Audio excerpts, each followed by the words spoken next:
Heroes and Legends, Dynasties, the Oberon Jedi. The forces of the Temple Scholastica were about to attack the Jedi on a distant moon planet that bordered between the Scholastica and Jedi galaxies. This is where a majority of their battles of this war was going to be held, in this small area of space. For their part, Jason, who was the new noble who had taken over from his master after his death in the Holy War, was leading this force. He got advice from the tactician James, who was also in this battle, to go forth, along with their strong man Seymour. Also, they had a newcomer who was also from this galaxy in particular of Scholastica, where who felt sympathy for the temple's cause and wanted no more than to see their victory. Elsewhere, Carl Walker will make his first debut in this war as a warrior. He had built up a fearsome reputation with his swordplay, as it was menacing, almost demonic, how he wielded his sword. Andrew, a commander in the Jedi, was leading this force, and he was struggling against the Temple Scholastica. Carl Walker then used his brilliant might to single-handedly change the outcome of the war. He dashed with his sword with lightning precision, cutting down and slaying thousands of Scholastican forces. Limbs were flying everywhere, blood was everywhere. For some strange reason, not a drop of enemy blood was on Carl Walker. Seymour, being the brute that he was, challenged Carl Walker to a duel. However, he nearly lost his life, as Carl worked feverishly to basically outmaneuver the great Seymour, to the point that Seymour nearly lost his life twice in the battle.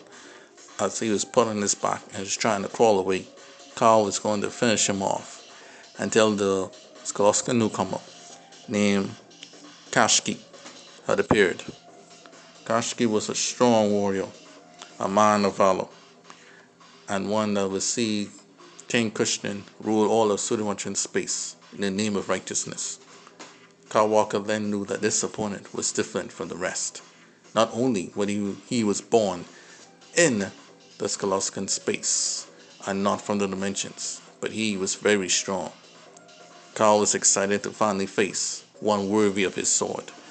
The two had a stare off, and then, before anyone could blink, their two swords clashed. Kashki was equal terms with Carl, and Carl was very excited. The two swords hit one another and clashed, and both of them dodged their attacks with effortlessly. While all this was going on, Audru called for reinforcements to arrive for the Jedi to push back the Temple Scholastica, while everyone was distracted with Carl and Kashki's fight. While the reinforcements had turned the tables on the Temple Scholastican forces, Kashki did not give up.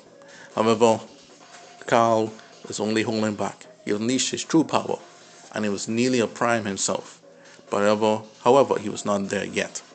With that, he was able to beat back Kashki, who nearly was pushed back.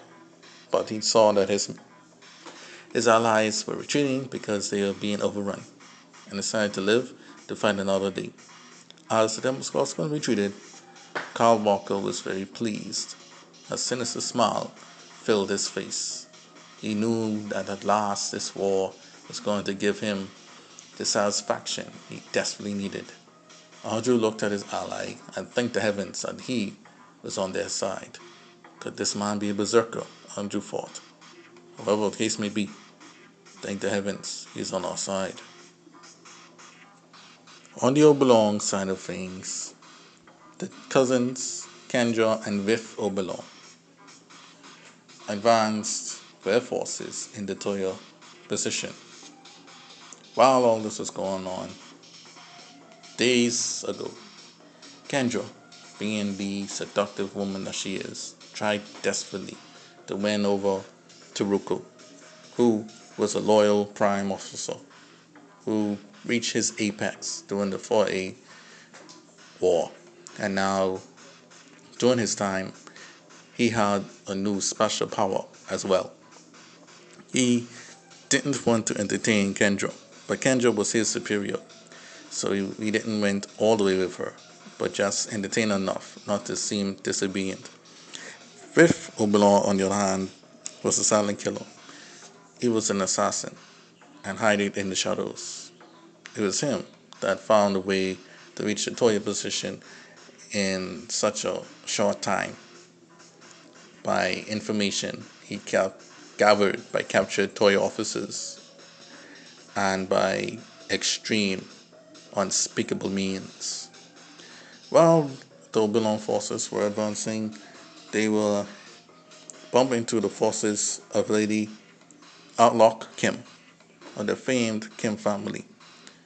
Her forces consisted of the forces from Nabu Mountain Country, being that of Ace Un, the brave and the bold one, and the great fighter at heart, Chao Ko, and of course their Max.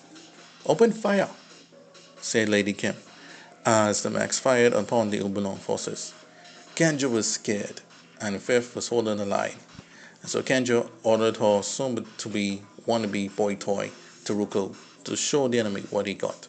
And so Taruko blitzed through the battlefield, dodging the mech's cannon fire as though they were nothing, and moved as quick as wind, and destroyed the mechs in seconds. Lady Kim was stunned. What? How could the enemy? Forget it. Troops, attack! And so Ace Un and Choco race and they duel against Taruko, thinking a 2-on-1 advantage would be beneficial to them. However, they quickly underestimated the power of Taruko. Taruko was a strong man, and suddenly he transformed into his prime form. He grew much bigger in size and muscle, and had a giant aura that surrounded him, and acted as a giant whip where he could lasso and squeeze the life of his enemies, as he did against Ace and Troy. He grabbed them with his whip aura and squeezed the life out of them as they were about to lose breath. The Rokoblin slammed both of them left and right, knocking both of them unconscious and throwing them high upon the air, blasting them off again. Seeing this, Lady Kim called for reinforcements. The reinforcements were led by Jenny Zen, the royal guard of the Toyo Dynasty, and the elite Toyo Dynasty guard. Kendra knew that the enemy was cooked. They have to call the very best for us? Oh, Taruko, my darling, destroy them for me, will you? And he said, yes, my lady. And so they went forward. And he led the troops of the Oberon, and they were fighting against the reinforcements and against Lady Zen.